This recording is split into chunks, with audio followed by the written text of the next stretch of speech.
আসসালামু আলাইকুম রহমতুল্লাহি ওয়াবারাকাতুহ।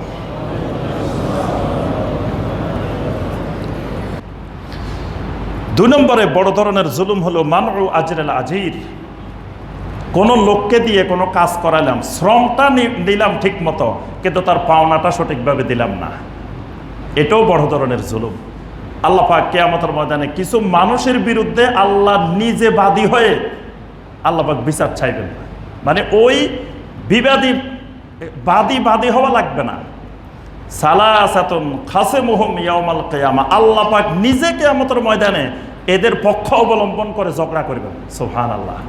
এদের মধ্যে একজন হলো যারা ফাস্তাওয়াফা মিনহু, তার থেকে তার কাজটা যথাযথভাবে নিছে, যতক্ষণ কাজ করার কথা ততক্ষণ কাজ করাইছে, 8 ঘন্টা কাজও করাইছে, তারপরে যা যা তার দরকার সব নিছে, কিন্তু মজুরিটা দেওয়ার সময় সঠিকভাবে তার পাওনাটা দেয় নাই।